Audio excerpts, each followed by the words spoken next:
Hello and welcome to Metro AV Tech Tips. I'm Brent. I'm Adam. And as everybody knows, we're closing in on CEDIA, so we got some interesting shows coming up. And this week is what, Adam? Well, this week we actually have a special guest, and I'm going to be bringing him in here in just one quick second. But today's going to be a discussion of where we are and where we're going, which is a question that you never really want to ask whenever you are involved.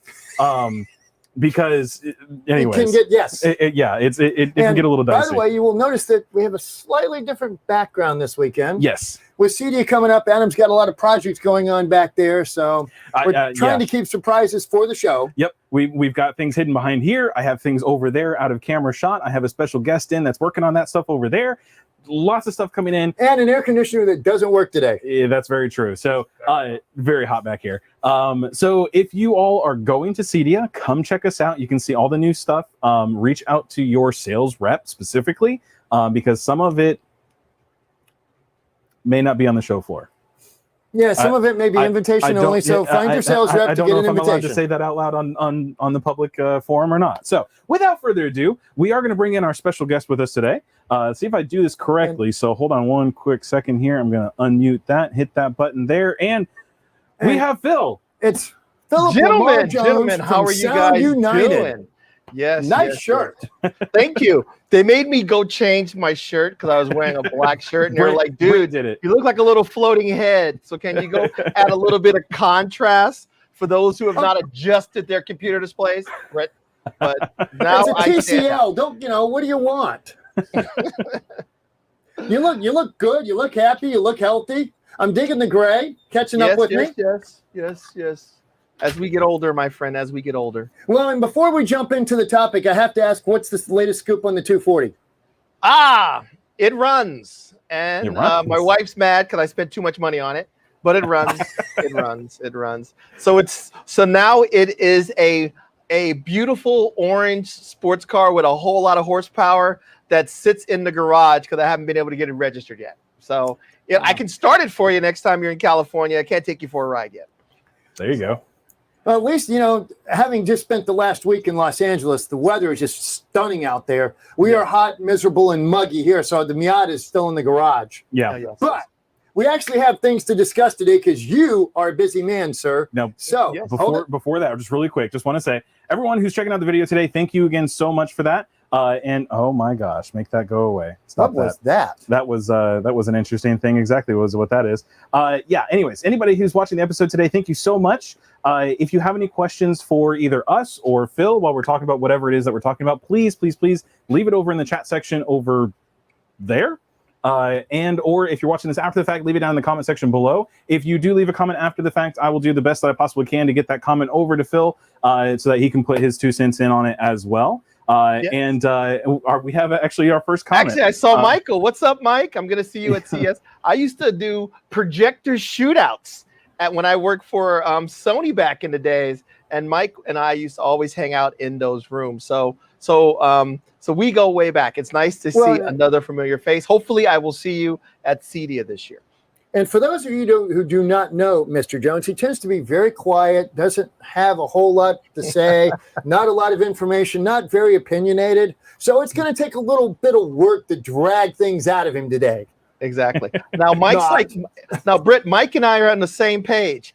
I'm in San Diego. If you had told me you're in LA, it's an hour drive. You could have came down. I could have gave you a tour of this facility, and then you could have treated me and Mike to drinks. That would have been perfect. I would have taken the train. Well, I would have taken the Surfliner down. It's awesome. Look, and Mike, Michael, it's not me that gets to go all the time. It's Brent who gets to go all the time. I love the idea of going to LA and coming to visit everybody out there.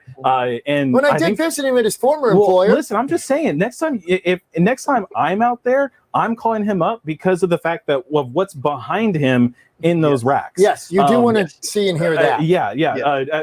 You were telling us before the show what's there. What's going on there? So let's talk about it for the viewers. So and then, before you get into it, is all of this current, and is it upcoming? Everything in here is current.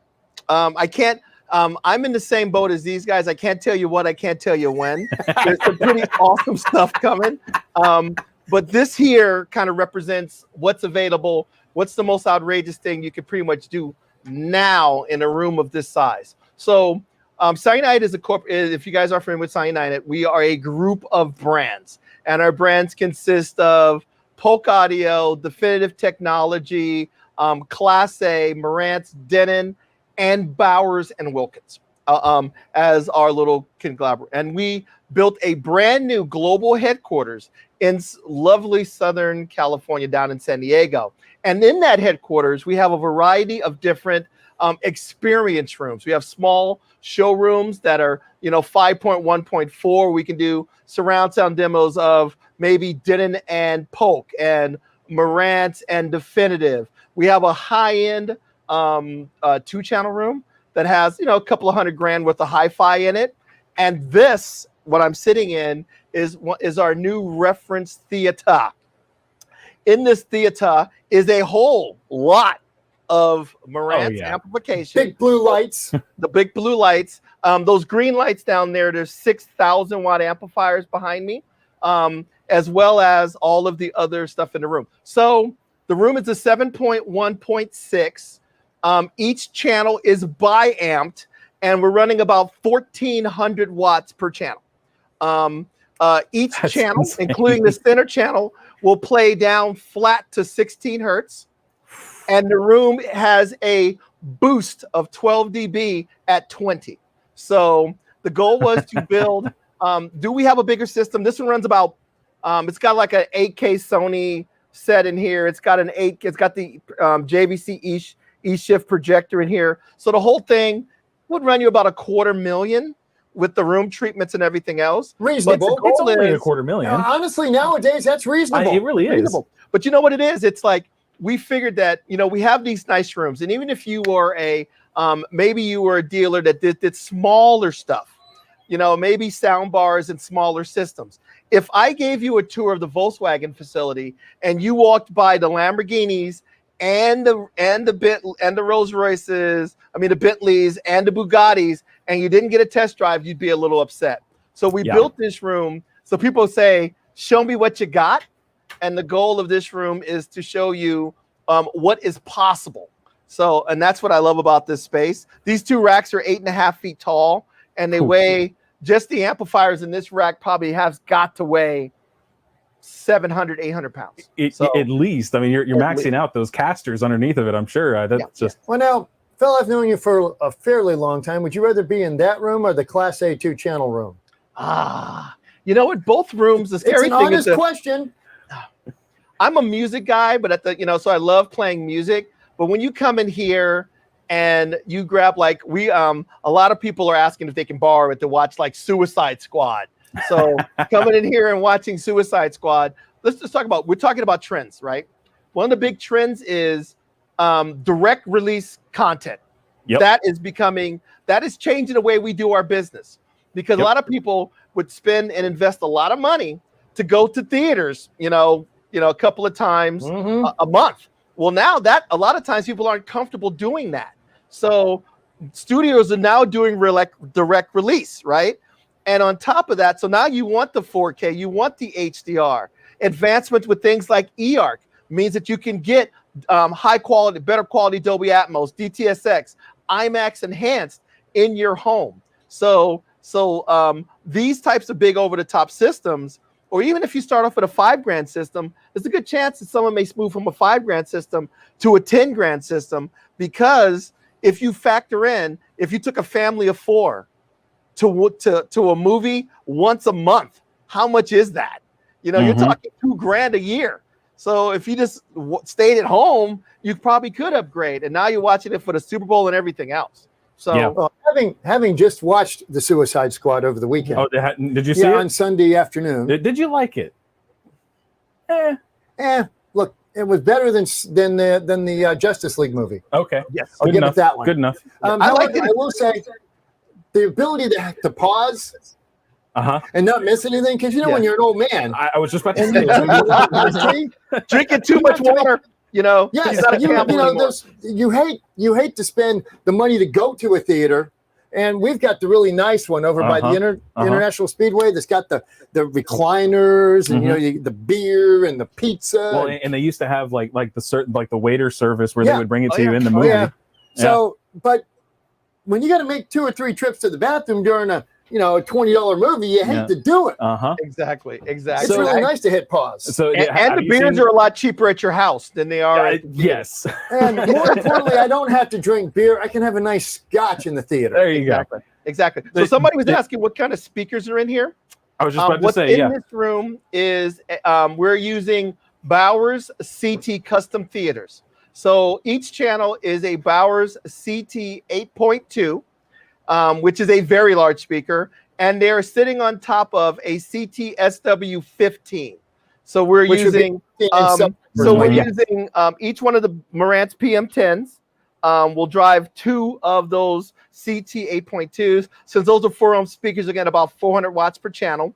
The 15-inch that they sit on top of are driven by these Bowers. Each one is driven by one of these Bowers SA1000 amplifiers. Man. So we're looking at bi-amped 1,400 watts per channel.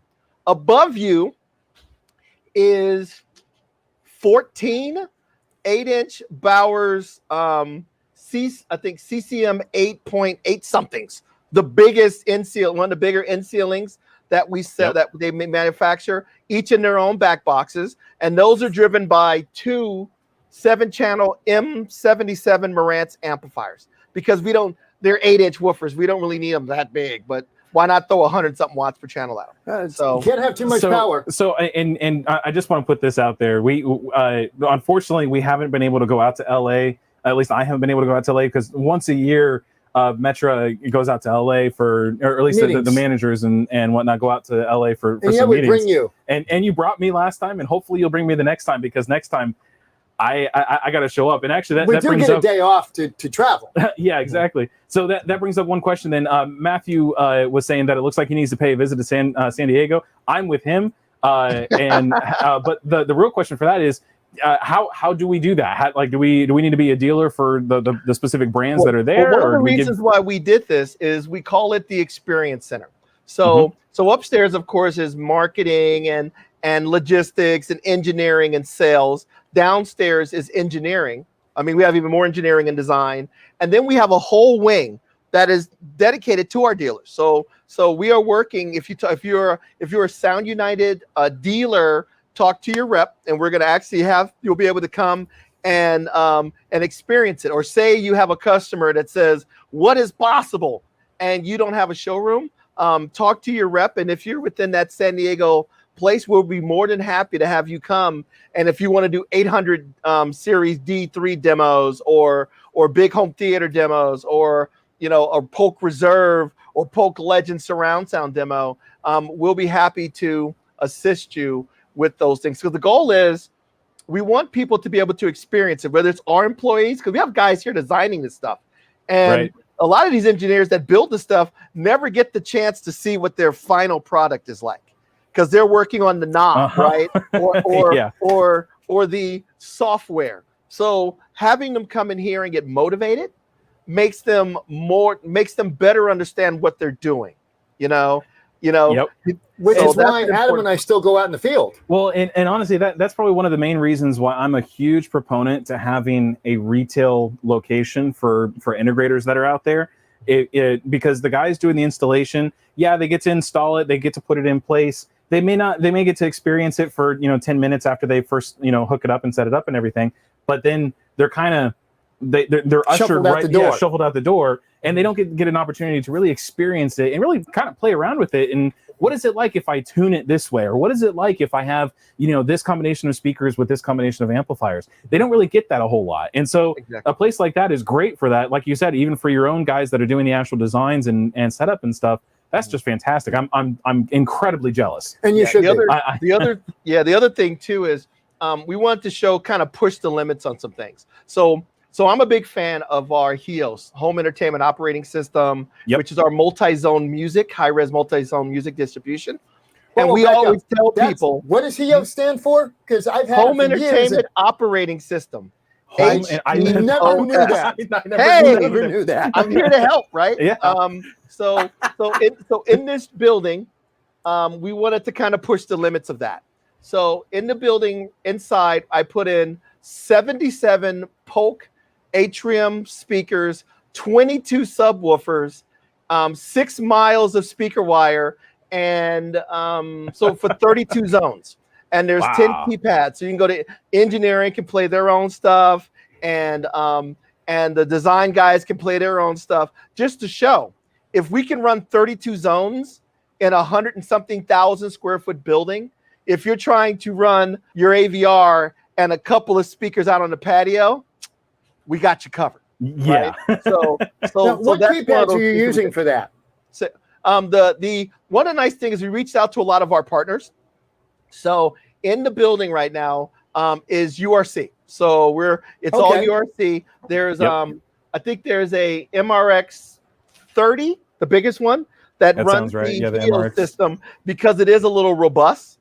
And then I kind of want to isolate this room. So in this room is an MRX 15 that runs this one. Then we also have a 7.1.6 system in the classroom that has 6 BP 9080 towers, 2 15-inch 3,000 watt subwoofers, and it's a 7.1.6 driven off of an AVR X3500.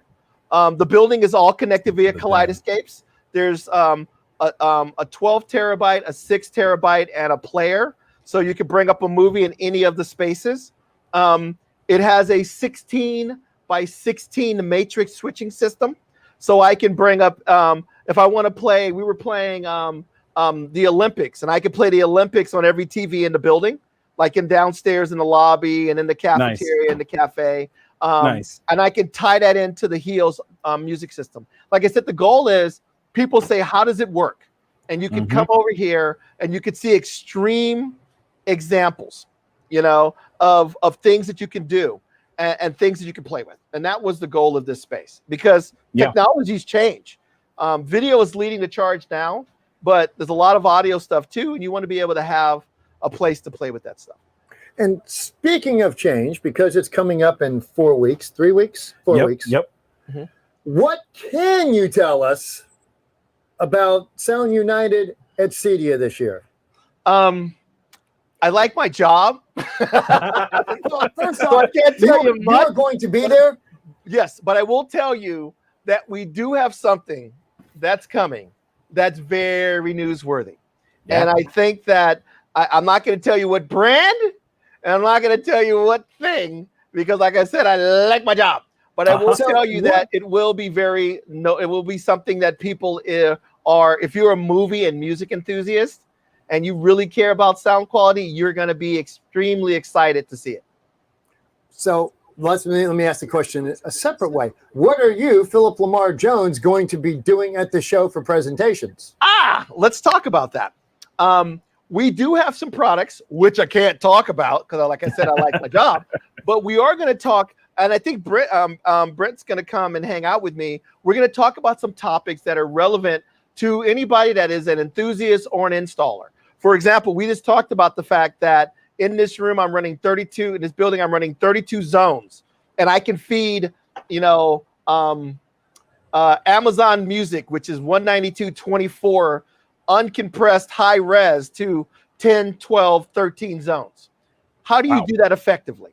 So we'll talk about advancements in like Luxel's coming to talk about the benefits of using access points versus their new mesh system. We'll talk about the best way to configure those systems for wireless distribution. Because remember, with services such as high-res music, you got Sony doing their Bravia Core, which is going to be like 80 megabit per second, IMAX enhanced, video and audio. You're going to have a really robust audio system or distribution system. So we're going to talk about effective ways to transfer large amounts of data wirelessly and wired to ensure that if you have a theater like this, or you have just higher performance audio and video throughout your building, how do you do that?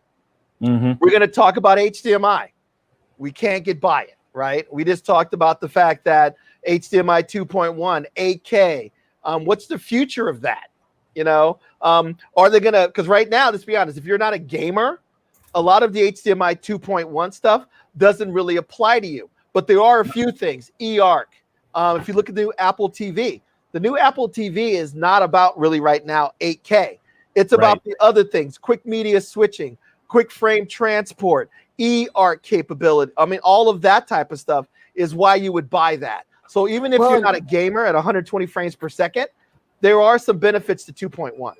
Let's talk about eARC real quick, because I know you personally are a big proponent of it. Huge. With Sony actually providing a unique algorithm with, is it Netflix or Amazon? No, it's Netflix. Well, Netflix, there's the Netflix app, but they're launching a new service that's going to be built into their TV called Bravia Core. We're IMAX enhanced partners too, just like they are. Better picture, better audio if you're using a Sony, which is why you want the eARC to get it back to your AVR. Exactly. And let's talk about this. Before everybody had their sources in a rack, right? But if you look at a lot of things, like if they do launch 8K content, it's probably going to be the TV manufacturers that develop their own apps, like they did for HDR, like it did for 4K. It's not going to be a standalone box. So that first 8K piece of material, the Olympics or a replay of the Olympics or some event, it's probably going to be an internal app built into an LG TV or a Sony TV or a Samsung TV. You're going to want to get that better audio from that display device to this rack.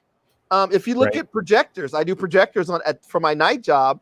You're seeing a huge growth in smarter projectors from companies like LG, Samsung, BenQ, and everybody else. Those have smart apps. You and I were talking about that, and let me make sure I understand this, because this kind of caught me by surprise. They're putting smart apps into the projectors?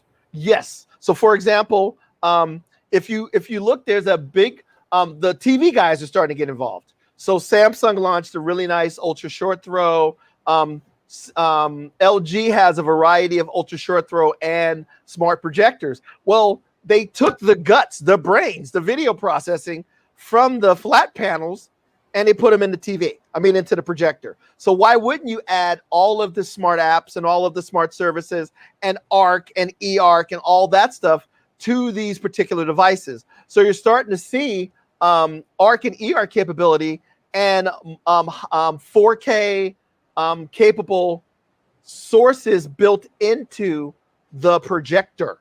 So you may have an Apple TV, but you may have some service on your BenQ that you're going to want to get that to your rack.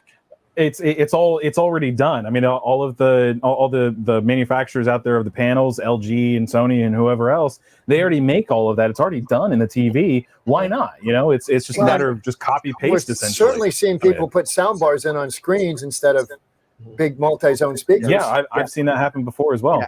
And we get asked a lot, how come you don't put smart apps in your receivers? Well, the thing is, if we do that, it changes so fast. So we're talking about new firmware updates, everything else. So we said there's going to be a ton of apps in a TV, or you're going to go out and buy a $100 Roku or a $200 Apple TV. It makes it much smarter to say we're just going to take that information and optimize it. And we'll focus on, we try our best. We get asked a lot. If we can upgrade our receivers, we will first try our best to upgrade it via firmware. Then the next thing is, if it requires hardware, the next thing we go to would be an external box. And people go, well, why would you do a board swap? Well, look at this rack. If I decide I want to upgrade that AV8805, I have to pull it out of the rack, put it in the box, ship it to a manufacturer. It has to be serviced. It has to come back, and then the installer has to plug it back in. So the customer is without a system for 2 weeks. The installer has to go 6 weeks. The installer has to go to the house twice. Versus if I can come up with an outboard box that I can put behind this rack that's the size of a pack of cigarettes, installer goes one time, the system is down for 5 minutes, right? So that's why people go, why are you using outboard adapters? Because it's less impact on your life. The next thing is, some of the upgrades are so massive, it won't fit in an itty bitty box. So for example, in this rack right now is an AV8805. We have a new one called the AV8805A, which has 8K pass-through capabilities and 8K switching. That is a massive amount of stuff that has to be swapped out. We swap the back of the board. We swap the labels. We swap a lot of stuff in that box. That is, anybody who wants that upgrade is fine spending. It's a $5,000 piece. I'm fine sending it to you for $500 and waiting 2 weeks for it to come back upgraded. It's like, okay, you go out and buy a 2019 Corvette, and you go to a dealer says, if you leave your Corvette here for 2 weeks and pay me $1,000, when you pick it up, it's going to be a 2021. How many customers are going to say, how dare you charge me for that? And no, I don't want, you can't have it for 2 weeks. So that's our path: firmware, outboard box, board swap. So that's the path that we take. While we're talking outboard boxes, because everybody got whacked by this when the Xbox Series X shipped, you guys had to create a repair tool for that. Yeah, so let's talk about it. We normally don't want to talk about the player itself because I like my job, but I will say that most devices have no problems passing. Oh, I disappeared. Passing 4K 120 or 8K 60. But there was a slight communication issue with pretty much a limited amount of sources. So if you had a PlayStation or an NVIDIA graphics card, there was no issue. But if you had some other device, you may have a communication issue. So what we did was talking about. I think I have one of those back here. Is that what we gloated about getting it right before we looked at it? So we looked at. Remember we talked about that path? Yeah. Firmware. It is the communication issue could not be corrected via firmware. The next thing is you're gone again. I'm gone again. You can hear me, but you can't see me. Yep, correct. We can hear you, but you can't see you. Yeah. I may have to switch to my other camera quick. That's okay. While you're doing that, we've got a couple things from in here. So, of course, Chris McDonald, great to hear from you. Matthew Provost, of course, as always, it's great to hear from you as well. The experts, they were in there earlier. Michael was saying that, speaking of video, any update when we will see new models to replace the 78105, 7706, and 8806? Or whatever the right model is. The 7706 has been updated, and it does have 8K capabilities. So you are good to go with that particular device. Nice, Leo. Very nice. Okay, so let's go back and talk about this little switching thing. Couldn't do it with firmware. We tried. Okay. The next one is: do you do a board swap, or do you do an outboard box? And that goes back to the box. If you see it, is about a little bit bigger than a pack of cigarettes. Yep. It's seamless. It has no effect on your control. You can drive it off of its power adapter or a wall wart from a cell phone. Very easy to strap to the back of a rack. All right. So we looked at it and said, this would be the least amount of impact to the installer and the customer's life if we do this. Okay, so that's why we chose, if a customer has a device, I'm sorry, I almost said it. If a customer has a source that they're having a problem, the little adapter kit is free. Okay. Well, and here's the thing, and people tend to get really worked up about this, but HDMI, the content, the format, the way it works, is an ever-evolving landscape. So when a product is in design, like an AVR or a gaming console, they're designing for what they know at a given point in time. And by the time it ships, who knows what else has changed out there. So, and it's like, well, it's this guy's fault or it's this guy's fault. It's like, no, it's not. Okay, exactly. Now I will tell you, a fairly large roadway. Yeah. And there's a lot of cars that fit on that roadway, and they don't always travel the same speed.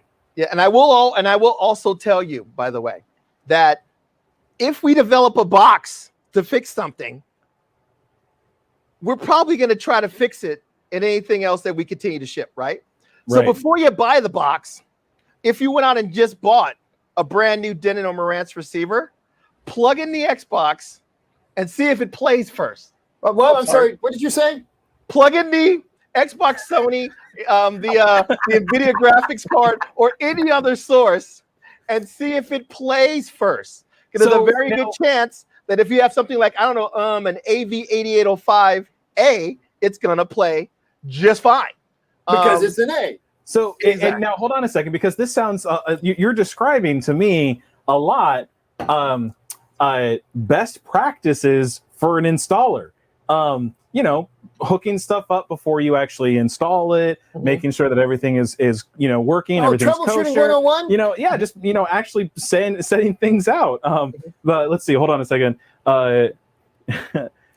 Oh yeah, no, Michael does make a point. He says, remember, if the first rule of being in this business, if you're the manufacturer or the installer, it's your fault. Always your fault. And and guess what? You guys say it's, and then the next thing is you point at the black box and say it's our fault. So let's talk about this. Now, see, here's the thing. Just for what it's worth, we're pretty good about accepting blame, even when it's not our fault, because all we want to do is get the guy working. Exactly. Sure. Exactly. And that's how we are too. We get the little tools like the Junior 3, the DAD, the AIO, which fix a lot of these issues. So sure, I'll happily take. So let me tell you how I met Brent, my man here, is I have a habit, because I realize if there's a problem, normally the installer or the customer blames the installer blames the black box. So we try to educate the installers that many times it's not the black box, one of those. It could be something else throughout the room. So the first thing is I ran around when I met Brent, because I was looking for long HDMI extension solutions that supported 18 gigabits per second. And ARC. And before ARC, first it was 18 gigabits per second. And no one had anything except for two booths that are my two buddies, you guys and Neridio, AV Pro Edge. Only two places that had a solution.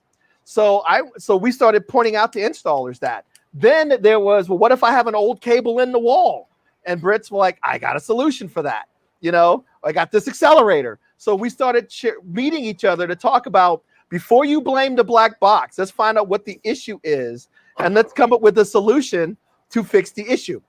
Well, no, and the interesting thing is, you say they blame the black box. Who do we say they blame? The cable. The cable. The cable. Yeah. I will tell you that I was going to blame a cable back in the days. So in this room, I have an RS 3000 JVC eShift, and it ran via an optical HDMI or fiber HDMI down to this receiver. So we're running probably, I'd want to say, a 60-footer to run back there. And it would not bring, the projector would not recognize on this receiver. It just would not see it. The receiver would not see it. I switched it to monitor 2. It wouldn't show up. And I was like, what's going on? What's going on? What's going on? So I climb up on the ladder. And what happened was the cable comes with a little power supply that fits between the the cable that plugs into the player and into the display, and the cable. So basically, you plug this little power supply, the cable that says the side that says display, you plug into the power supply, then you plug that little HDMI thing into the display, and there's a little cord that goes out that's powered by an outboard power supply. Well, the installers that put the room together threw them away for the TV that's on the wall and the TV here. And the system, the 5-volt that was in the projector was not powerful enough to even for the receiver to recognize it. Yep, not enough current. So I had to get a little 5-volt. You guys make them. Oh, yeah. To put in line to power the cable, and then all of a sudden, magically, I have my 18 gigabits HDR. So now, Adam and I have a job that we do. I got to blame the installer on that one. Adam and I have a job that we do that had multiple fiber systems in it, and we had all the power supplies and cords set aside, and somebody threw them all away. Yep. So now I'm going to let you take this one. I'm going to read it to you, and I want you to take this one because you know this person. Okay. And so I'll let you handle this. Okay. I'm just. Wow, this one's scary. I'm just saying. So Richard Zuckerman says. Oh, hey, Richard. We'd be happy to try all the equipment before selling it. So our time, your products. Fair swap. Would you like to take that? And here's the thing. Let's be honest. The better the dealer, the more amenable a manufacturer is to that. And let's face it, it comes down to money. Yeah. Well, and let's be honest. He makes a good point that a lot of this stuff should be figured out beforehand. The downside, of course, is that how many different sources are out there? Well, that's it. I mean, you've got a heck of a rack there, and I've known you since your Sony days, and Sony pretty much bought some of everything out there. And we do it too. You can't have everything because stuff comes out all the time. Right. Yeah, believe and me. as you and I both know, and Philip and I both know, all it takes is one change on something or a firmware update, and everything you think you knew is no longer valid. Yeah, and I've had that happen when I was at Sony too. We do another reason why we have this display is I wanted to bring. I have Apple TVs, Roku's. I have the new 8K Neridio 7G. I got the 8K 6G. I have NVIDIA graphics cards. We try to buy everything. We have a tech support center in New Jersey that literally for that is assigned specifically for custom integrators, and they have all types of TVs, all types of displays, all types of sources, all types of control systems. So if you have a problem with your URC working with your LG TV, with your Marantz receiver, they try to have everything there so they can replicate. But like I said, no matter how hard you try, as Brent says, sometimes one engineer hits the 0 button instead of the 1 button before he makes the final printout, and everything goes. So, like I said, we work hard with every game company, every display company. I remember being on emails with these guys, and they said, "Oh, everything." And both companies, everybody thought everything was going to work great until we built our box, they built their box, and the first time somebody plugged it in. So the main thing I want you to remember is we try our best. If there's a problem, to try to rectify that problem with the least amount of impact to you as a business owner and the customer, if you're an end user, to their lives. And we looked at it and we tried everything, and the best solution for that one HDMI 2.1 option was the external box. So I'd actually like to go back to Richard's comment and make another point with this. He's not wrong. And with something like this, what I'd like to say for, as far as absolute best practice would be lay everything out before you do the installation. If you haven't, you never plug do. It in. The computer manufacturers or the ones that build like custom PCs and stuff for their business, what they'll do is they'll put the computer together and then they do a burn-in period where they plug everything in and let it run for 24, 48, 72, however long. And then what they'll do is then they ship it out. And while I'm 100% behind you that, that is time consuming and it takes up space at either the office or if you're on the job site, obviously you don't want to be just leaving stuff plugged in on the floor or anything like that. That's unrealistic. But I will say that if you're putting an installation in, like you're running like a long HDMI cable, and you're running it through the wall, and you're never going to be able to take that HDMI cable out again, try it. behooves you to test first. it. Yeah, try it Yeah, first. and that's a good point. That's a good point, because Yeah. Richard's right. I mean, they don't have time to connect everything. But let's talk about this, Richard. A lot of times, Look, when we do these installs, because I've done the install stuff in the past, people get comfortable using certain packages, right? You have a go-to TV, you have a go-to receiver, you have a go-to source, because you don't want to reprogram the control systems every single time. You have a go-to control system. So as you're developing those packages, the very first time that you put everything together, it is wise to do it. But once you do it once, and you know that the AV8805 works great with a Metra optical cable connected to an LG C9, you know it's going to always work. Okay, so once you decide that that's your package, that doesn't need to be tested. What does need to be tested is what Adam came up with. Have the junior guy check the cable before you run it through the wall, because that's normally the thing that blows things up. And he actually has a 6G or 6A right there. Yeah. Here, I'll give you a top down, Brent. But I will tell you, as he brings those out,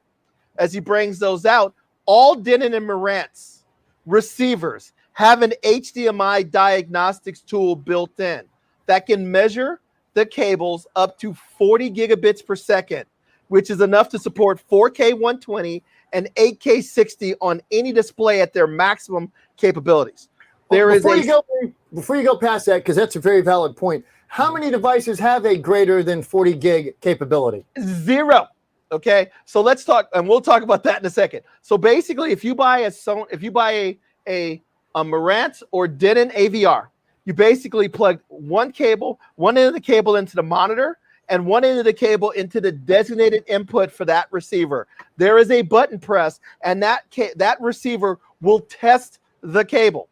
So the two pieces that you have, a 6G and a 6A, run about $5,000. Every Marantz and Denon receiver has that in it for free. We don't tell the customers how to get there, because it's like giving a baby a shotgun. They can hurt themselves. So it's only for installers. So we will talk to you if you're an installer or you're a dealer. We will provide you with those instructions so you can test that cable and that balun before it's installed. So we actually, after this call, I need to find out what that is, because I don't think I've ever actually used that. Yeah, it's brilliant. I will be showing it at CEDIA, so feel free to come by our class. Even better. We're kind of back to, because we do need to cover this. Tell us what you can tell us about the United Sounds booth. Okay, so we are going to have a booth that's going to highlight all of our different product assortment. I will have a classroom, and we're going to be having guests like Brent and Matt Murray from AV Pro and Jason Dustle from Iridio and guys and the guys from Luxol and URC come and we're going to do like these types of, we're going to record it too, by the way. So if you can't come to the show, we're going to record it and you'll be able to watch it either live if you can't attend or pre-recorded. And we're going to go through and talk about the state of things.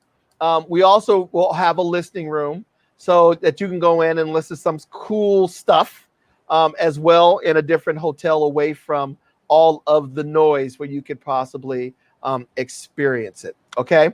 What I mean by designated input is the receiver has the ability to test the cable.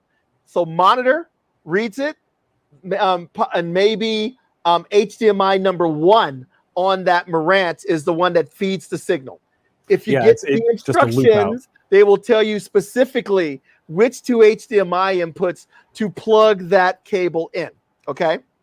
Now, Mike brought up the thing about the fact of life of 40 gigabits per second. All consumer displays, hell, all pretty much displays you can buy that you can put into a house are going to utilize 10-bit panels, whether it's a projector, whether it's an OLED, whether it's an LCD. They utilize 10-bit panels. It's just the fact of life. If you feed a 10-bit panel 4K at 120 frames per second with the highest chroma, 444, the maximum bandwidth for that is 40. Period. 48 is math great. class. My math class. Okay. All right. If you feed it 8K at 24p at 444 chroma, the maximum is 40. If you feed it 8K 60, there is no 444 standard for HDMI 2.1. It makes it 420, which is what lives on a Blu-ray.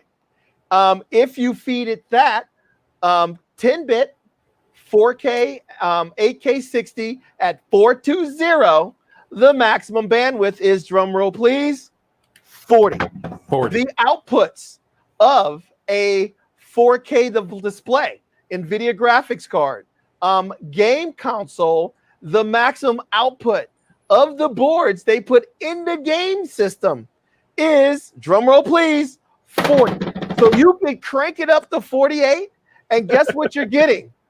Nothing. Okay, so I just want to let people know that. All right. So now for our preview, for the viewers of our show, if you were here last week, you would have seen, and many weeks before that, we actually did an entire episode dedicated specifically to bandwidth and what we're running into as far as this particular problem. Look, these are the early days of 8K, just like in the early days of 4K. We had problems where you were getting 4K. Yeah, it was 4K, but it was 4K light. You weren't getting a full, it's 4K or whatever. We're in that same area, but it's more of it's less of a fake 8K, a fake. There's no 4K or anything like that. But the point is that it's not necessarily that you're not getting 8K or not that you're getting full 8K. It's the bandwidth limit. That's all it is. It's what can you cram in inside of your bandwidth limit, which right now, like you said, Phil, it's 40. We are stuck at 40 for every display that's out there. Pardon me, every consumer display that's out there. No, I don't think there's a chip unless it's a very few professional displays that even support 10-bit. So 12-bit. But the best way to think of it is this: at 40, you are fully optimizing the full potential of the display that you can buy and put in a house. I don't care how much it costs. I don't care whether it's a flat panel or a projector. If you get the 40, you're going to get every ounce of performance out of it. Now, the big thing about HDMI 2.1 really does not, we talk a lot about this 8K and 60 and 4K 120, but it's the ER capabilities, the quick media switching, the auto low latency mode, the quick frame transport, all of the things that have nothing to do with resolution is what you're going to enjoy the most. It's going to be a long time before a studio makes an 8K movie. You know why? Because they make their money in a theater, and theaters have at the maximum of 4K projectors. They're not going to spend a lot of space. They're not going to spend extra money for hard drives, special effects, graphics to make an 8K movie, or let alone an 8K 60 movie, when everybody would complain that they don't like 60p. Why is it not 24p? So idiots like me like 24p. So no 60. 8K is not a good business decision for any movie studio making a blockbuster, because they still make their money on cinematic distribution. The space to send 8K, a cable company does not want to allot.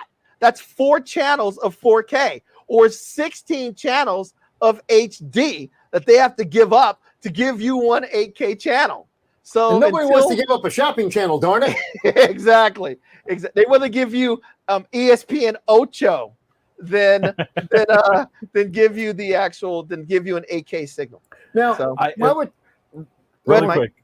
I was going to say, Michael had a point. He said some of the MTK SoCs for TV are said to have 48, but that's super rare. But as Phil says, it's not relevant. VRR, ALLM, and the rest don't eat bandwidth to any degree. You're right, because those are really just feature sets of the display. Well, and they actually can help reduce it. The variable bit rate and the variable refresh rate can actually reduce it. Yeah, because especially if you're hooked up to like an NVIDIA graphics card or an Xbox or a PS5, if you're using that variable refresh rate, that's actually in many cases because that console or that device can't keep up and render as much, and so it's actually cutting back the bandwidth because it's sending less frame rate out to the display. Yeah. And Mike's right. There are some chips that can accept 48, but it's like telling your Volkswagen to go 200 miles an hour. I know what you want me to do, but I can't do it. So yes, you're giving me 12-bit information or 48 gig information, but I can only use 40. So thanks for the extra information. I'm just going to ignore it and just use 40 anyway. You know.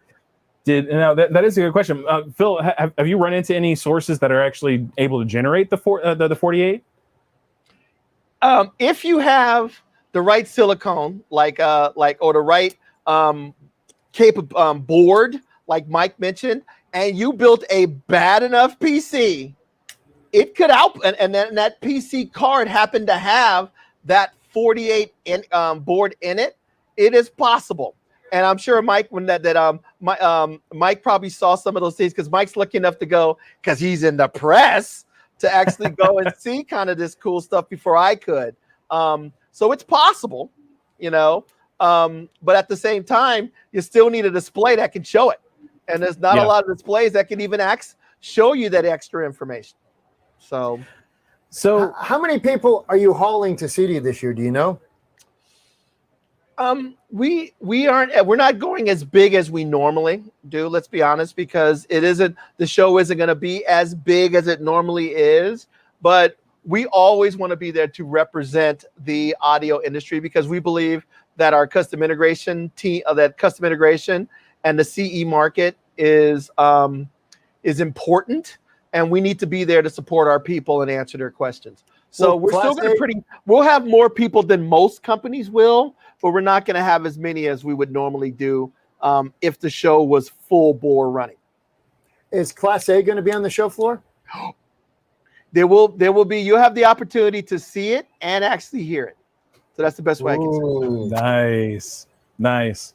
So Phil, I mean, obviously we're going to CEDIA. We're bringing, as far as at least at this point in time, currently we're going and we're bringing pretty much the full staff and everybody out there with us for that.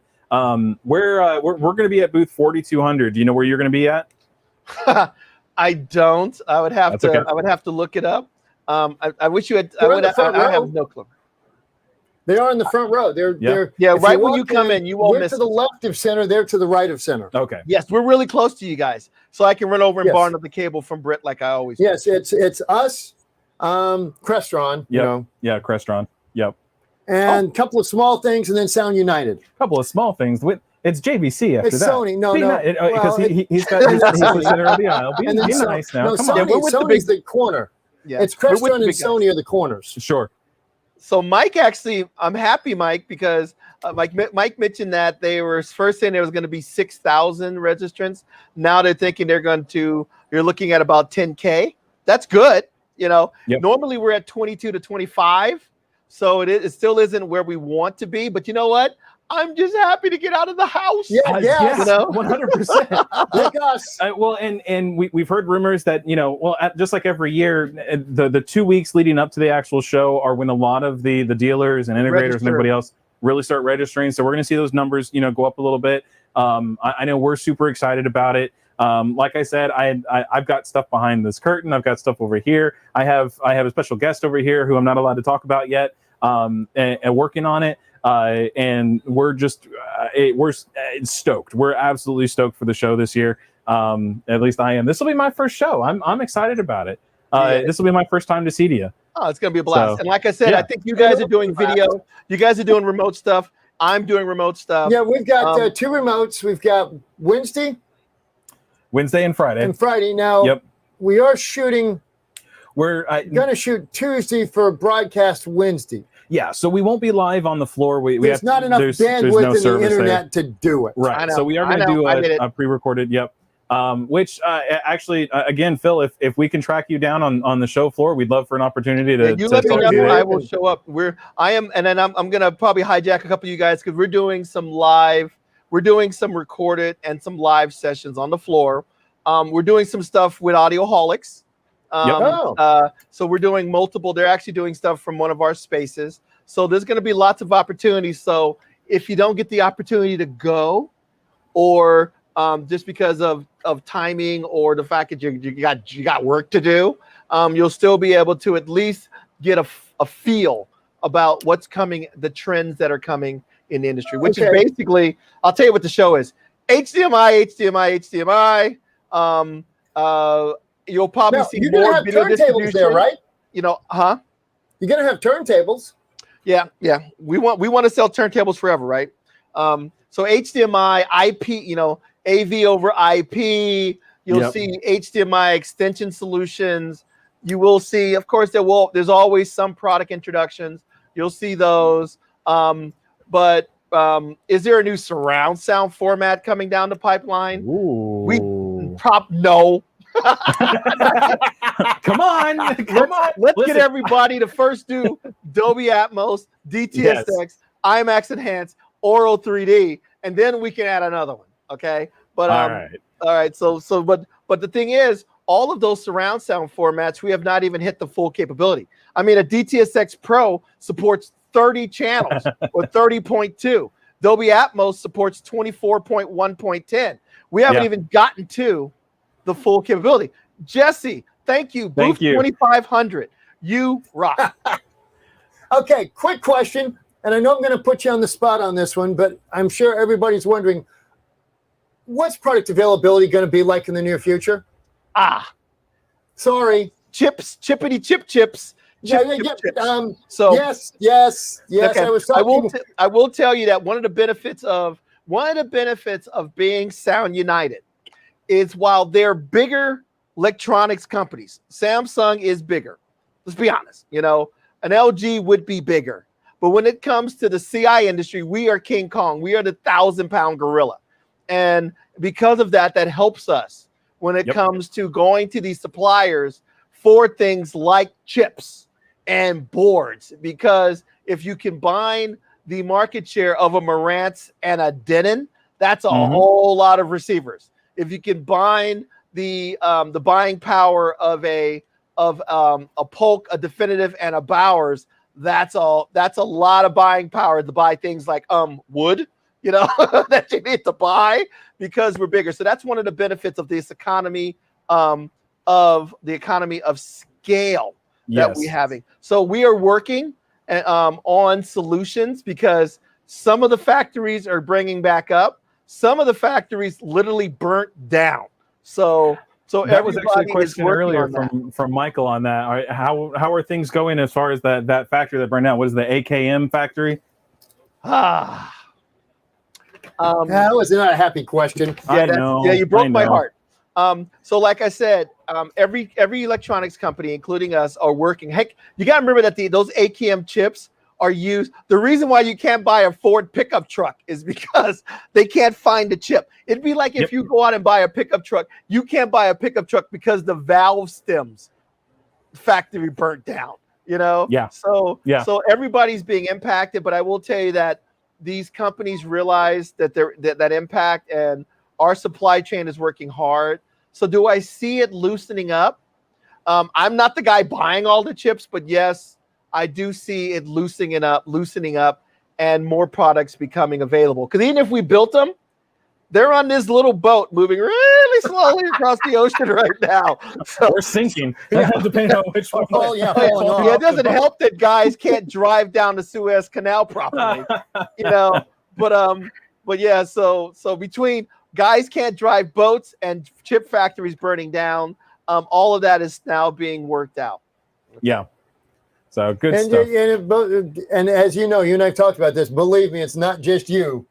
He's working on a project that has been completely redesigned from the ground up 4 times in the last 18 months. Yeah, at least 4 times. And it's just solely because of the chip requirements for it. It's just unfortunate. Every time they think they got it, they can't get the part, so they have to start again. Yeah, exactly. Because you got to remember that if you replace the chip, you don't just pull out the old one and plug in a new one. It's a whole new board. That board has to be completely redesigned to go with that new chip. So, legitimately the vast majority of people assume, okay, I can just switch an AMD for an Intel, just really click, and you can't. Yeah, try to do that go buy a brand new gaming PC and give that a shot and see what happens. Swap out your Intel for something else. That board doesn't like that. You can't bend the pins and make them fit. That's the best way to I got super lucky. I built mine February of 2020. Is when I built my gaming PC this last round. I was like right on the verge of when everything started to hit the fan. I did okay.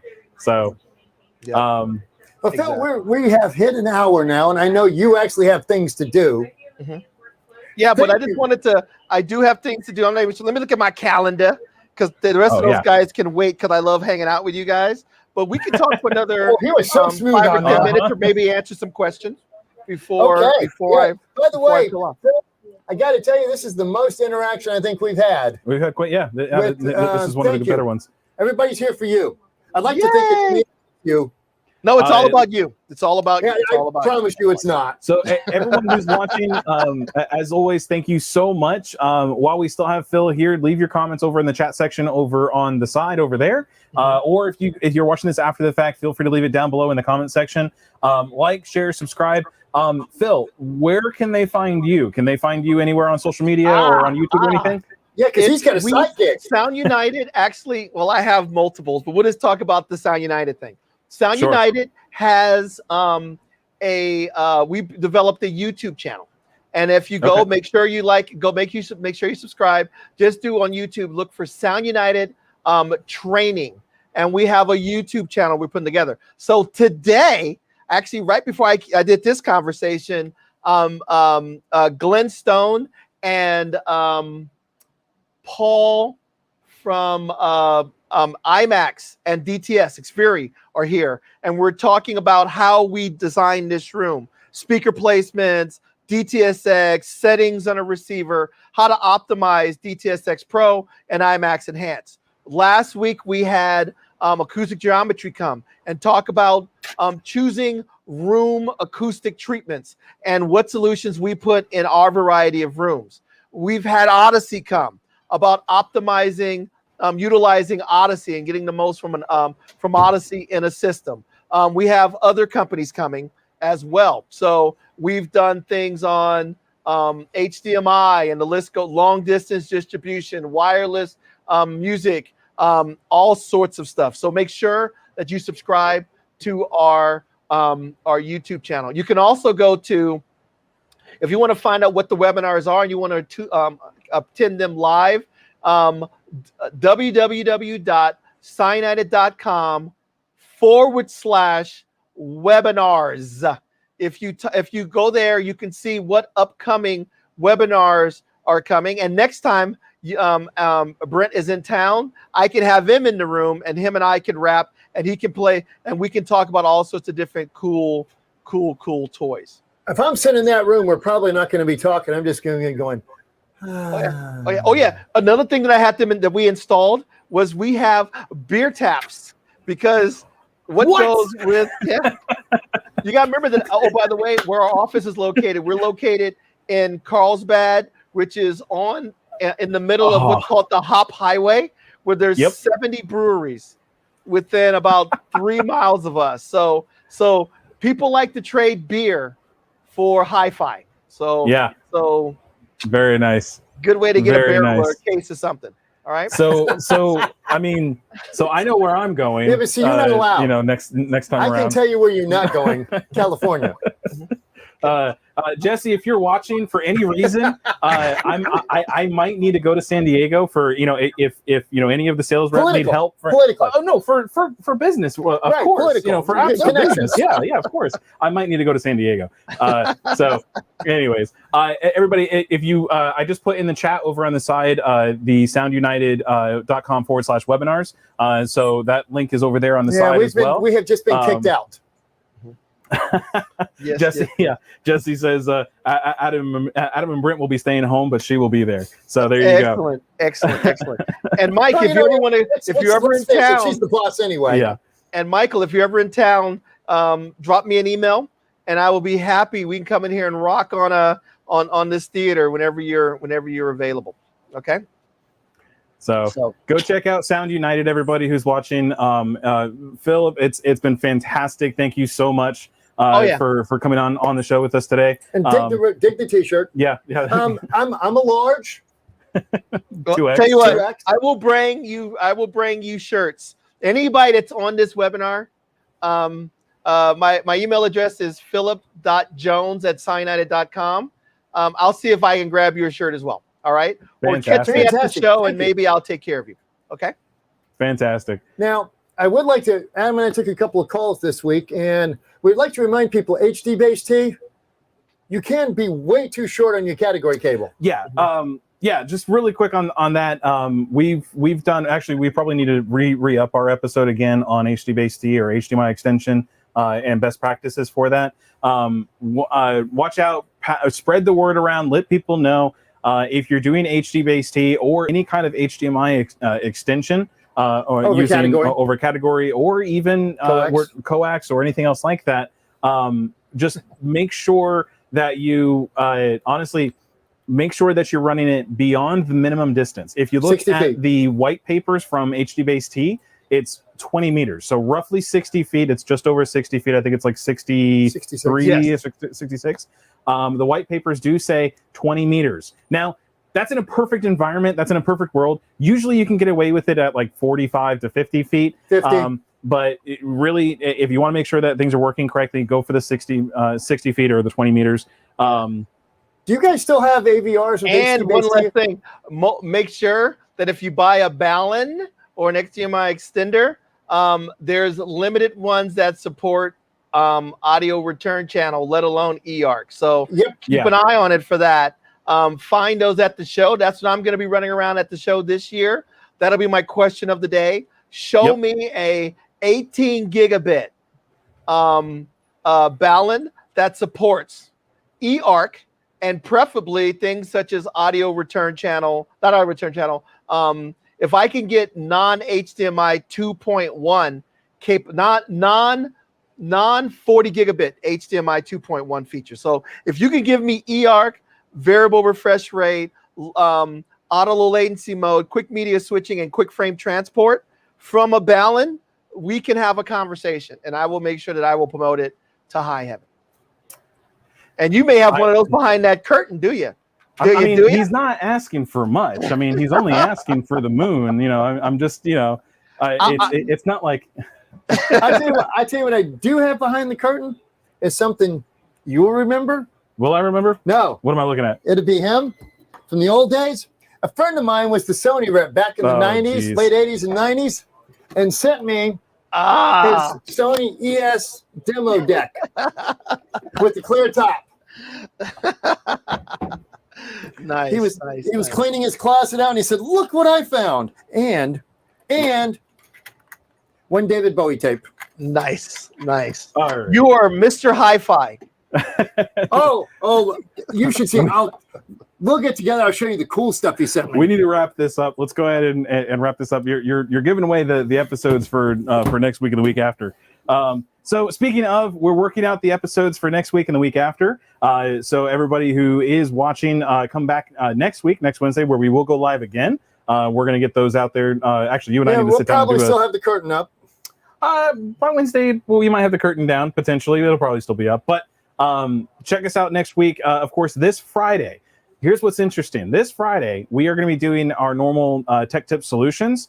I'm going to be doing it again on the HDMGA2. I just did it last Friday. However, I realized something after we got a comment from an individual who watched the episode. I didn't see it. I need to go into more detail about it. So we're going to do another episode on the HDMGA2 and what it does and how it's how to use it and where to use it and why to use it. And Brent, you're here, so I'm going to lean on you for that quite a bit because that's one of your babies. It's one of my babies. Yeah, I gave a rather painful birth to that. Yeah, definitely. So, all right, Philip, thank you so much for joining the episode today. As always, it's a pleasure having you on. Let's do this again. Seriously, it was an awesome pleasure to do this. We'll track you down at the show so we can possibly get you in for our show episodes, and we'll figure out where to go from there. Now, Okay. could you send me the information on your projector thing so we can pop that up there also? Because I know that's outside of this. Yes, it's projectorreviews.com. So if you my wife owns a projector review company and I just help her out. So I get to combine my love of music and audio during the day and my love of projection at night. So it's kind of fun to combine it. So we're Along with lots of 70 reviews. breweries around your house. Exactly. So thank you guys, and it's been a pleasure. Thank you. All and right. Mr. Jones, have a wonderful day. So, Okay, Alex, Thanks, Phil. Brent, reboot early. reboot it often. Don't cut your wires too short, especially on HD-based. Yep. Turn off CEC And call tech support. and call tech support. I'm Brent. I'm Adam. We're out of here. We'll see Thanks. y'all next time, everybody.